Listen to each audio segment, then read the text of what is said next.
How should we treat each other? Welcome to the Summit Study Hall. I'm Dre, and that's the question of the day for this installment.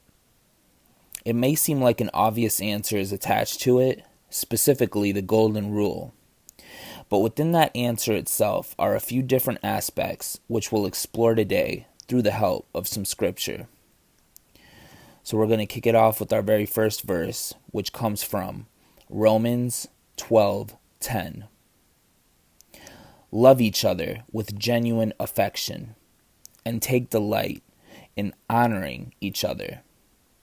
So our very first answer on how we should treat each other is with honor. We can't treat one another with honor without a certain level of respect. When we can lift each other up with words of encouragement and through prayer, we're showing that we're honoring ourselves as well. We're showing that we can put someone above ourselves and praise who they are and who God created them to be. Simply put, treating other people with honor honors ourselves. We're proving that our love and compassion truly is priceless. Verse number 2. 1 Peter 3:7.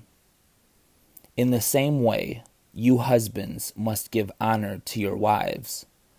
Treat your wife with understanding as you live together. So our second answer is with understanding.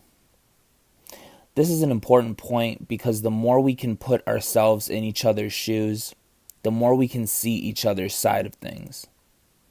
We can look through different lenses and experience different points of view.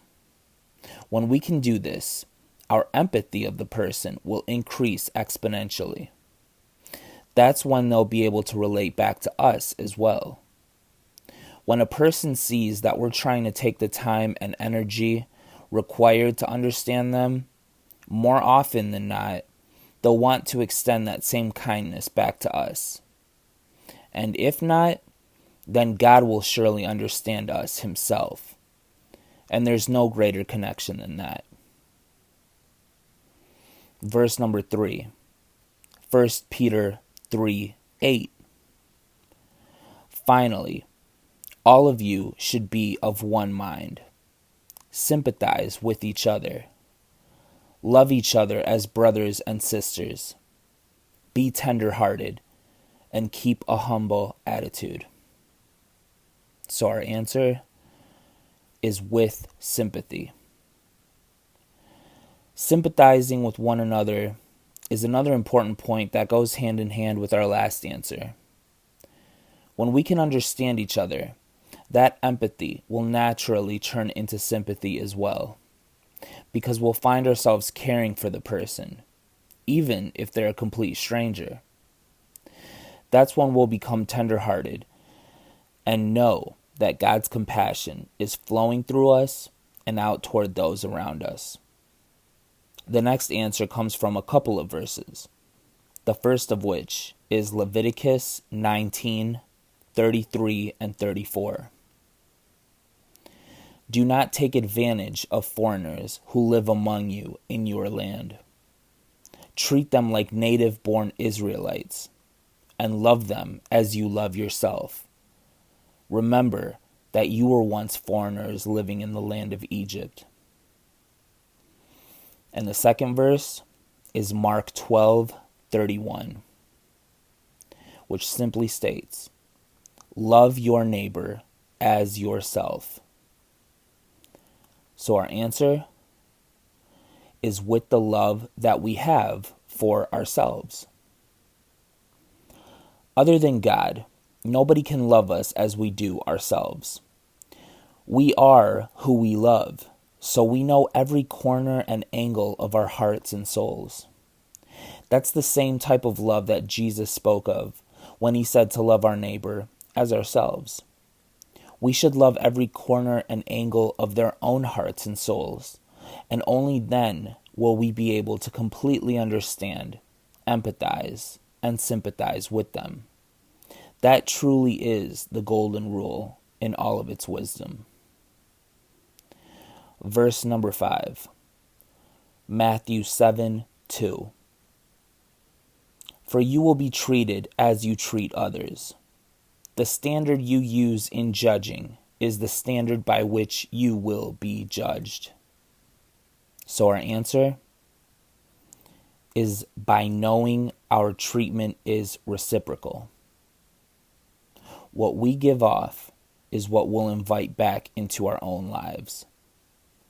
Energy is transferable, and when we can understand this, we can love with that much more honesty, because we'll know that that's how we'd like to be treated ourselves. This verse also states that the standard we use will be used against us. So we should always maintain a high level of respect and love when dealing with others, knowing that that's how God would want to deal with us in return. Verse number 6, 1 John 4:12. No one has ever seen God, but if we love each other, God lives in us, and his love is brought to full expression in us. So our answer is by knowing we're God's representatives. When we step out into the world, that's when the true tests begin. The Bible speaks of dark, unseen forces, which always try to steal our happiness and righteousness. So when we can fend these energies off with God's spiritual truths, we know that we're being good representatives of his.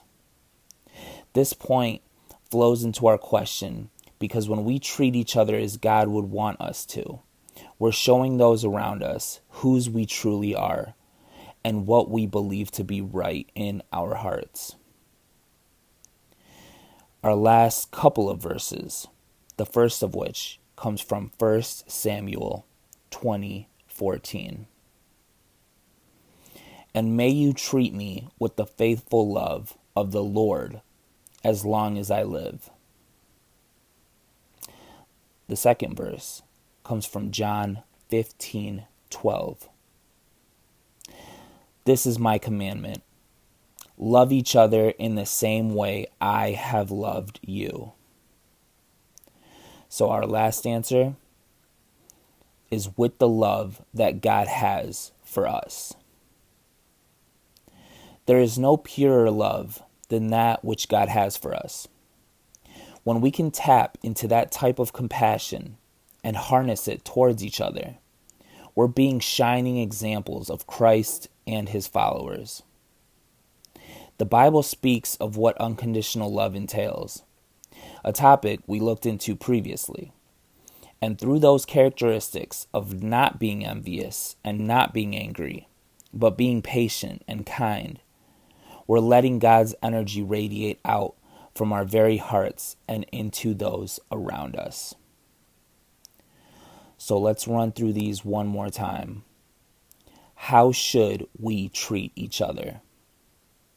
With honor, with understanding, with sympathy, with the love that we have for ourselves, by knowing our treatment is reciprocal, by knowing we're God's representatives, and with the love that God has for us.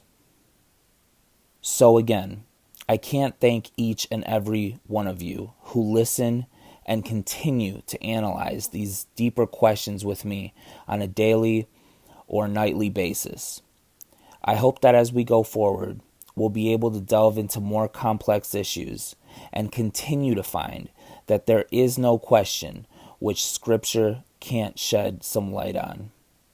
My prayers, like always, are for God to bless us all, indeed. Until tomorrow, take care.